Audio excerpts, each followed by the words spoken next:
gue nih harus tahu nih cara mentreatment suami gue kayak gimana. Kok gue di rumah tangga berantem terus, sama anak berantem terus, kayak gitu ya. Nah, kita kan pengen tenang, pengen adem, pengen bahagia bareng keluarga. Mungkin itu bisa tuh ya dengan berarah ini nih ya. Iya, jadi gini. Kalau gue sih sebenarnya ngebangun berarah ini ya, niatnya sebenarnya pengen kayak mari nge-vlog di Kebun Desain. Assalamualaikum warahmatullahi wabarakatuh. Selamat datang di vlognya Kebun Desain. Oke, kali ini kita udah kedatangan salah satu founder berarah ya, bukan salah satu ya, foundernya. Nah, kita akan nanya-nanya berarah itu apa sih? Karena dia itu punya startup atau apa sebetulnya? Ya, startup boleh. Boleh kita katakan startup deh. Mantap. Di bidang jasa juga sama nih kayak Kebun Desain, kita bakal ngobrolin soal itu. Tapi sebelumnya buat teman-teman yang belum tahu channel ini, barangkali belum tahu nih channel ini itu apa nih deh? Jadi channel Kebun Desain ini merupakan channel edukasi bisnis dan contoh ngobrol-ngobrol kayak gini juga ya, sharing-sharing inspiratif seperti itu. Dan kita juga bagian dari studio desain Kebun Desain seperti itu yang jual desain logo, desain kemasan, desain feed Instagram dan lain-lain. Kebetulan juga foundernya ini berarah kemarin bikin logo berarah ke Kebun Desain. Oke, lanjut nih dek. Gimana nih kita nanya-nanya kenalan dulu ya? Kenalan dulu dong. Sebenarnya udah pernah sih Nisrina ini kesini dulu ya, Iya. 2 tahun atau 3 tahun yang lalu ya? 2 tahun ya Nisha? 2 tahun. 3, 2, 1. Kalau ada yang mau bisnis nih, bingung mau bisnis apa yang cocok, bisa nggak sih? Nah, sekarang udah punya brand berarah, kita kenalan dulu deh sekilas gitu. jangan sebut founder lah ya. Jadi kayak gimana gitu, anggap aja pengasuh. Pengasuh. Karena kayak Ibu asuh. berarah ini kayak jadi anak gitu. Yang harus diurus dalam jangka waktu yang panjang gitu, insya Allah. Iya, gitu. betul. Nah ya, teman-teman kenalin nih, gue Nisrina. Biasa panggil Nisrin atau ya Nisrina lah. Di sini gue punya brand nih berarah gitu ya, dalam bidang jasa, yaitu jasa pengembangan diri gitu, jasa pengembangan manusia. Oke, ini gini lah ya. Kan gue tuh sama Dede sama Ajis di sini tuh udah 3 tahun lah ya bikin brand yang bergelut di bidang jasa, dan sulitnya itu tahu kita tuh susah getirnya tuh kayak nah lu terjun ke bidang jasa, lu udah siap belum nih? Sama jasa yang di Indonesia konon katanya masih dianggap itu jasa tuh murah terus apa gitu ya, Mending kalau Kebun Desain mah walaupun jasa ada bentuknya walaupun digital. Nah kalau ini gimana gitu? Kelihatan kan gambar gitu kan, logo. Gitu kan. Gitu. Nah sebenarnya kan sebelum adanya berarah ini, gue juga udah buka layanan jasa kan gitu ya, mungkin memang tapi belum ada brandnya masih gitu ya. masih liar lah. Gitu. Masih liar. Jadi sedikit banyak sebenarnya ya naik turunnya gue tahu gitu ya, gimana rasanya ketika memperkenalkan sebuah jasa gitu ke hadapan orang-orang kayak gitu ya. Ya kesulitannya adalah memang ya tadi itu nggak kelihatan gitu, kelihatannya adalah dalam bentuk apa ya, kayak orang-orang gitu ya, orang-orang yang tadinya dalam kebingungan misalnya mungkin sudah tercerahkan, tapi kan itu tidak terlihat juga di mata orang-orang sekeliling gitu. Dan tidak mudah juga dirasakan gitu ya. Ada yang merasakan oke, ini manfaatnya gue dapet nih 90%, ada yang gue dapet nih 75% kayak misalnya kayak gitu. Jadi kayak agak susah di situ dan di edukasinya juga. Jadi kalau gue sih sebenarnya ngebangun berarah ini ya, niatnya sebenarnya pengen kayak jadi temennya orang-orang gitu ya, dalam menentukan arah perkembangan dirinya begitu ya, baik itu nanti misalnya dilihat dari potensi yang dimiliki atau mungkin sekedar menjadi teman ceritanya banyak orang kayak gitu loh.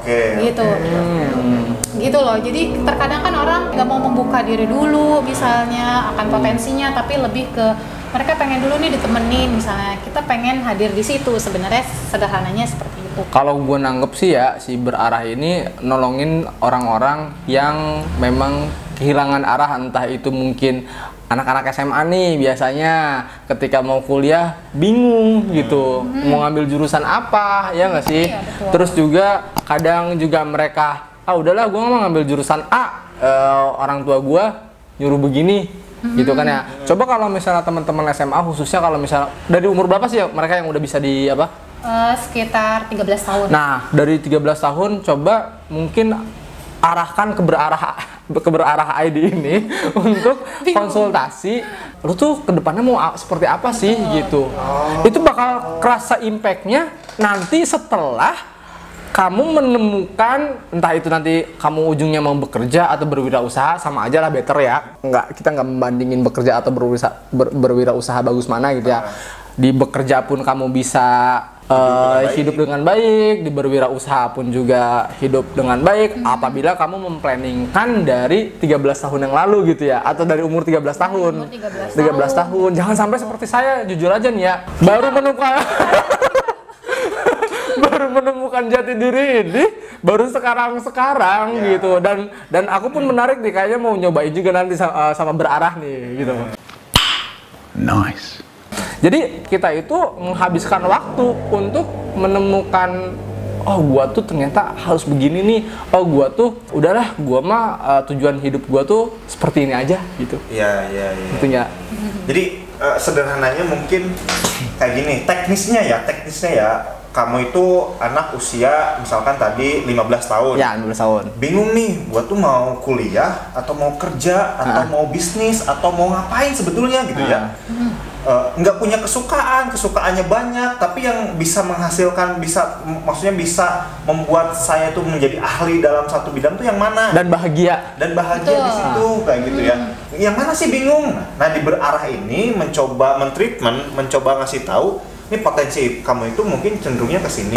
Nih kamu itu bahagianya di sini karena terlihat dari indikasi-indikasi hasil treatmentnya mungkin seperti itu ya. Ya, nanti kita bakal lihat, misalnya kan setiap orang itu pasti punya keunikan ya. Nah, pasti punya perbedaan antara satu orang dengan orang lainnya. Kita bisa lihat misalnya, kita bisa telusuri melalui misalnya nanti ada sesi konsultasinya dan juga ada assessmentnya, tesnya gitu ya. Dari situ kita bisa lihat nanti setiap orang itu potensinya di mana gitu, biar nanti lebih terarah ke depannya, biar nggak bingung gitu ya. Cuma orang kadang gini sih ya, aduh daripada gue kasarnya bayar gitu ya, segitu gue bisa beli baju nih, gue bisa makan nih gitu. Tapi kan dengan menggunakan jasa kita bisa panjang untuk persiapan hidup kita ke depannya gitu ya. Gitu. Ya tadi karena jasa di kita itu kan masih tanda kutip dipandang sebelah mata. Cuman desain gambar doang kok mahal banget sih. Cuman ngasih tahu potensi saya di sini kok mahal banget sih. Cuma ngobrol-ngobrol doang kok gitu. Tapi bisa ngobrol-ngobrol. Tapi si berarah ini juga bisa, misal berarah nih ya, bisa menentukan tim yang baik dan memposisikan tim yang baik itu di plot A atau di plot B. Misalnya nih ya, kebun desain, kita mau ngerekrut orang misalnya gitu. Kita bisa konsultasikan dulu ke berarah berarti gitu ya. Si orang ini teh cocoknya buat jadi digital marketing. Si orang ini teh cocoknya lebih dari jadi customer service. Si orang ini cocoknya jadi IT-nya di dalam si bisnis ini. Itu juga bisa seperti itu. Itu bisa seperti itu. Jadi beberapa kali juga gue pribadi pernah terlibat di dalam penyusunan, restrukturisasi lah ya, sebuah startup gitu ya. Jadi untuk melihat sebenarnya masing-masing orang di dalam usaha itu ya udah sesuai belum sih tempatnya gitu ya. Jadi biar mereka lebih maksimal lagi, biar lebih produktif lagi. Nah, aku mau nyoba deh jadinya. Mau nyoba deh. Jadi sebenarnya berarah ini banyak banget gitu ya fungsinya nanti ke depannya. Bisa nanti kita melayani jasa perorangan gitu untuk melihat sebenarnya planning hidup seseorang itu bagaimana ke depannya gitu. Bisa untuk sebuah startup untuk melihat sebenarnya bagaimana sih kaitan produktivitas dengan karakter mereka masing-masing begitu. Iya, sebetulnya sih dengan nominal yang aku tahu nih ya, nominal minimalnya berapa itu terlalu murah. Bener sih. Terlalu murah sebenarnya teman-teman kalau bisa sampai impact-nya sebesar itu. Betul. Karena kalau ke bisnis gitu ya, karena kita di bidang bisnis itu tahu tuh kalau orang ditempatkan di posisi yang tepat itu enggak cuman dia bisa jogging lari jadi bus gitu ya, bus gitu, bisa cepat bisnisnya berkembang kayak gitu. Oke. Nah gitu ya, tadi balik lagi sedikit gitu ya, jasa itu di kita masih punya tanda kutip, masih dipandang sebelah mata, dan kita harus mulai ngerti nih bahwa jasa itu nggak murah. Betul. Dan ini pun tadi kan kita udah kasih tahu nih impact-nya seperti apa, value-nya seperti apa gitu. Jadi kita di sini tuh sebenarnya sambil ngobrol sambil mengedukasi juga teman-teman seperti itu sih ya. Ya. Oke, mau nanya nih ke Nisrina, background-nya atau latar belakangnya kenapa sih sampai mau memberanikan diri bikin brand gitu? Apa sih yang melatar belakangi hal tersebut? Pertama sih biar kasarnya gue lebih jelas aja ya. Ya, oke. Gue punya brand gitu ya. Kedua sebenarnya kayak gue pengen punya brand yang menggambarkan keseharian atau enggak misi gue gitu. Misi gue ini kan gue pengennya setiap orang itu hidupnya itu nggak cemas, nggak dalam kebingungan kayak gitu ya. Berarah ini nggak mesti yang lo tahu nih misalnya kesana kayak gitu cepet gitu, nggak mesti gitu, tapi step by step aja, kecil-kecil, lo tahu arah lo besok mau ngapain misalnya kayak gitu. Itu aja dulu kayak gitu. Nah itu sih yang gue harapkan dari berarah ini gitu ya. Dan ya itu tadi gue kan di awal bilang ya, gue menganggap ini tuh kayak anak kayak gitu ya.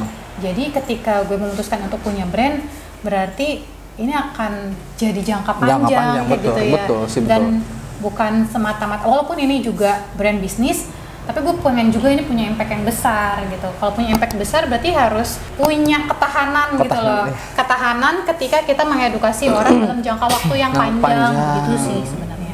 Itu sih yang paling capek menurut gua, mengedukasi itu. Waduh. Edukasi orang-orang ya bahwa brand ini tuh bisa bermanfaat buat teman-teman. Betul. Kayak gitu.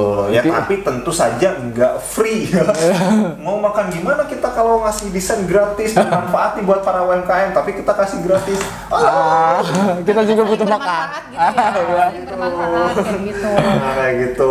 Sama Nisrina juga kita ngasih tahu nih potensi teman-teman atau ya sederhananya seperti itu. Iya. Mencari potensi teman-teman lah, atau bisa dikatakan memanusiakan manusia agar lebih bermanfaat atau produktif gitu. Betul. Kan tadi tuh biar tahu nih besok tuh mau ngapain, minggu depan tuh mau ngapain, sebulan mau ngapain. Itu kan kalau kita tahu kita mau ngapain, kita tuh akan jadi lebih produktif dan lebih bermanfaat daripada bingung gitu, rebahan aja gitu. Ya kalau mau nge-game aja misalkan, ya kalau mau jadi gamer ya jadilah yang serius gitu. Nggak cuman buat hanya sebentar ngabisin waktu. Betul, gitu, ya. betul. Kalau serius di gamingnya ya mau ngehasilin di situ kayak gitu. Oke. Menarik nih. Oke. Ini udah panjang lebar. Sekarang kita mau nanya ini price listnya berapa sih, Nis? Kalau misalnya buat jasa konsultasi seperti ini, kamu punya berapa varian jasa nih? Sejauh ini kalau gue pribadi baru di seputar assessment dan konsultasi talent mapping ya, untuk mengetahui potensi dari masing-masing orang gitu. Harganya di kisaran 550.000. Sudah tes dan konsultasi begitu. Nextnya sebenarnya karena ini kan gue baru ya.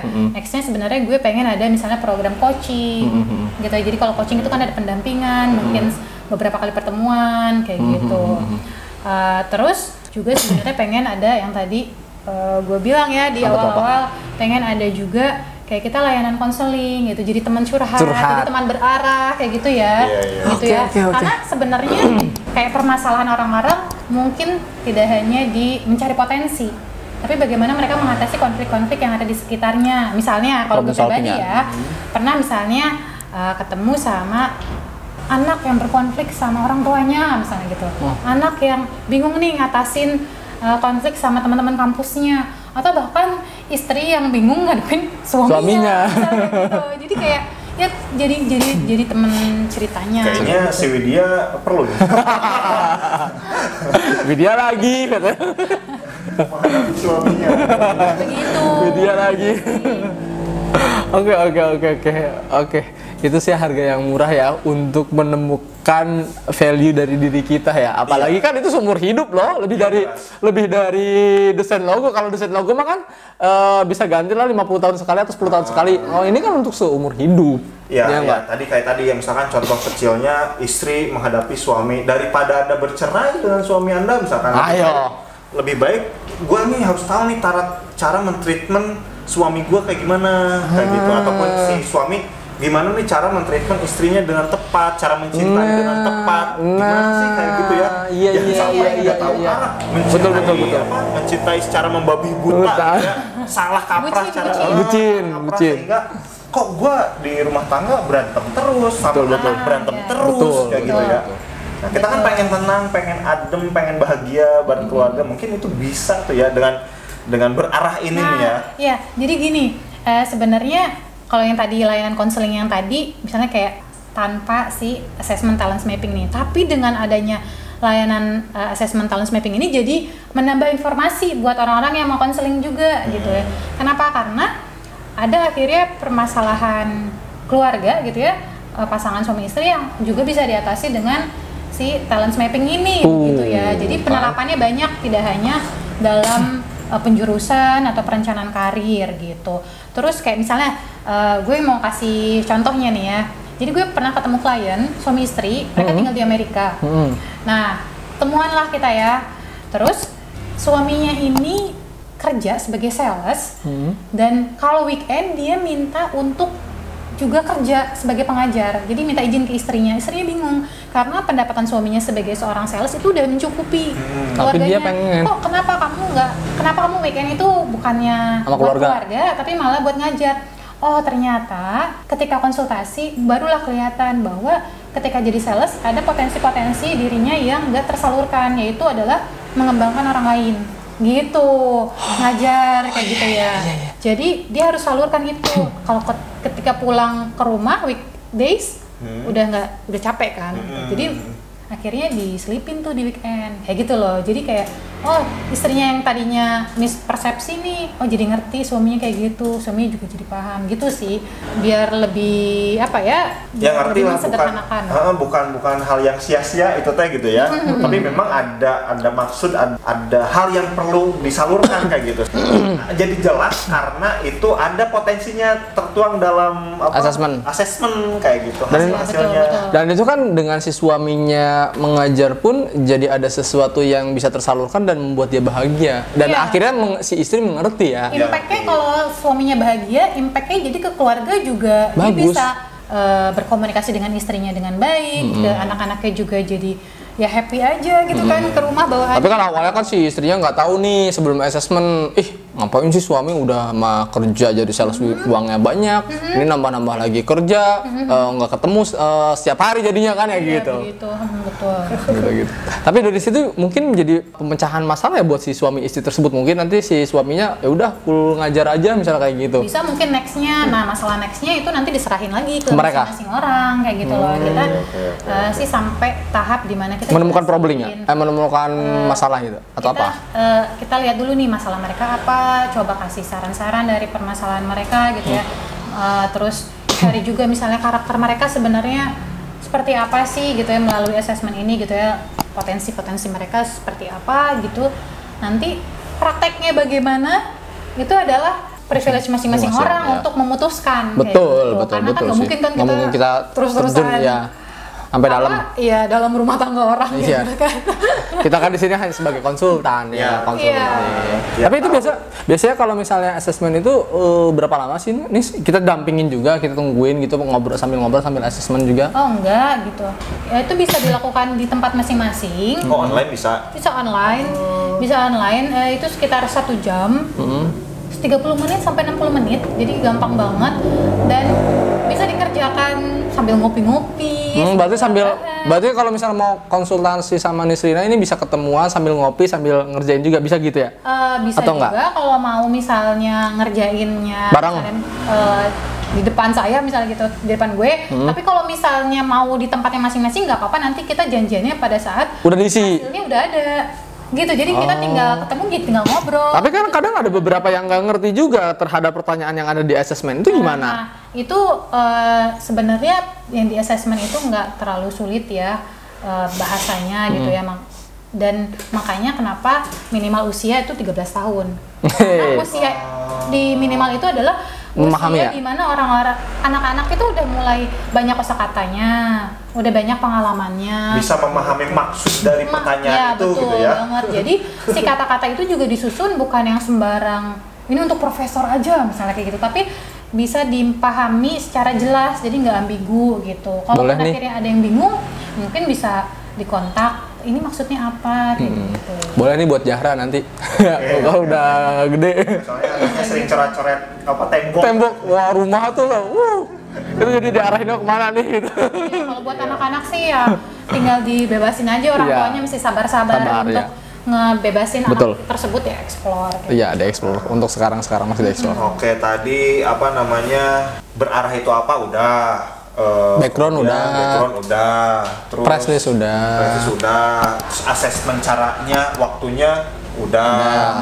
Sekarang berarti tinggal, harus teman-teman pahami bahwa tadi satu kali lagi jasa itu juga nggak kalah sama produk ya, penting juga, dan kita harus lebih menghargai usaha-usaha yang bergerak memang di bidang jasa seperti kita ini. Gitu. Yang jelas jasa itu nggak kelihatan tapi terasa. Gitu. Dirasakannya itu butuh apa ya? Butuh hati gitu. butuh perasaan. Ya. Butuh pendalaman lagi ya. Pendalaman gitu, nggak kayak mungkin jual bakso kelihatan baksonya. Gitu. Oh ya, yang terakhir, yang terakhir, kenapa sih sampai harus bikin logo ke Kebun Desain untuk si berarah ini gitu? Iya, kenapa nih berarah sampai perlu logo? Iya. Oke, nah sebenarnya ya karena udah percaya ya sama Kebun Desain. Promosi ya. Sering banget bikin logo, bikin macem-macem lah gitu ya, terkait desain grafis kayak gitu. Nah, karena yang kedua ya ngerasa penting punya logo. Kenapa gitu. pentingnya tuh kenapa sih? Ya kalau misalkan kasarnya kalau gue bikin sendiri ya, gue kan gak bisa desain. Betul. Gue bakal bikin template, pakai template yang udah ada, dan kemungkinan besar sama dengan orang lain itu besar. Mungkin sekarang awal-awal nggak kerasa, gitu ya. Mungkin awal-awal nggak kerasa nih. Lama-lama lo udah kemana-mana gitu ya. Nanti jaringannya udah banyak tuh. Lo akan ketemu nih misalnya yang entah misalnya coraknya sama kah, atau misalnya lambangnya apalah pokoknya yang samanya gitu. Gue sih mau meminimalisir itu gitu dari sejak awal. Dari sejak awal betul. Berarti tinggal di patenin ya, daftar haki nih. Ngajarin gue ya. Ya siap. Artinya kenapa bikin desain itu harus eksklusif? Karena kalau nggak eksklusif ada potensi sama dengan logo orang lain. Apalagi kalau kayak pakai template aplikasi-aplikasi yang sudah gratis gitu ya, itu udah pasti bisa sama logonya dengan orang lain, orang template-nya disebar kemana-mana kayak gitu ya. Kayak gitu teman-teman, jangan sampai nanti brandnya udah besar, tersandung kasus logonya sama. Kan lucu ya, brandnya besar kok nggak bisa bayar buat bikin logo gitu ya. Kayak gitu. Nah, kalau buat tadi pengen menghubungi Nisrina nih, ataupun pengen media sosialnya atau apa gitu, bisa kontak kemana nih? Lihat aja di Instagram, follow di @berarah.id. Munculin nanti sini, berarah. Nah, DM aja kalau mau tanya-tanya gitu ya. Siap. Kalau nomor WA-nya di situ ada di berarah. Ada ya. Jadi bisa langsung lihat, kepoin profilnya berarah.id. Iya betul. Di Instagram, terus lihat kalau pengen cepat mungkin WA kayak gitu ya, ataupun DM dulu atau dan sebagainya, itu boleh lah ya. Itu nanti langsung berhubungan sama Nisrina mungkin seperti itu ya. Mantap. Oke Nis, yang terakhir buat teman-teman yang mau berwirausaha, khususnya untuk sekarang karena kita berbicara di bidang jasa, apa nih kira-kira untuk teman-teman yang mau berwirausaha di bidang jasa? Tips-tipsnya nih. Awalnya mungkin berani dulu ya, keberanian dulu. Karena memulai langkah awal itu nggak gampang. Gue juga ngerasain itu berkali-kali, kayak ngobrol sama Kebun Desain, sama yang lain kayak gitu ya. Mungkin sama arahnya dari kemarin gue terlibat di bidang jasa, cuma sampai mau nih punya brand gitu ya, itu nggak gampang gitu. Kedua sih start with why. Why-nya apa sih sebenarnya? Jangan sampai nanti di pertengahan jalan lo ketemu hambatan, naik turun, lo nggak kuat, lo bubar misalnya kayak gitu. Jadi ya itu kalau bisa sih alasannya itu harus kuat. Kenapa sih bangun ini kayak gitu? Betul. Dan kalau bisa memang ini punya apa ya, punya impact yang besar, dirasakan sama orang lain besar kayak gitu ya, nggak hanya memang unsur bisnis uang gitu ya, walaupun memang kita butuh betul ya, betul gitu, tapi impactnya kerasa sama orang-orang sekitar begitu sih. Ya, sip. Oke nih, makasih nih ya, dan buat teman-teman yang menyimak, tadi isinya daging banget ya obrolan kita. Mudah-mudahan kalau misalnya teman-teman yang menonton hari ini jadi bisa lebih menghargai lagi jasa ya, bidang jasa seperti itu. Dan mudah-mudahan juga buat yang menonton video ini bermanfaat, dan kalau misalnya memang dirasa suka jangan lupa di like, di komen, dan subscribe ya jika ada masukan. Iya, dan yang terakhir juga di share ya, yang terakhir ada ya teman-teman yang perlu jasa dari berarah.id, pengen menentukan arah hidupnya, pengen tahu harus ngapain sih dalam hidup kayak gitu ya, pengen tahu siapa jodohnya siapa. enggak itu udah kayak cenayang tuh. Kayak gitu ya, silahkan di share kayak gitu. Oke, thank you, sampai jumpa di vlog kita selanjutnya. Bye bye.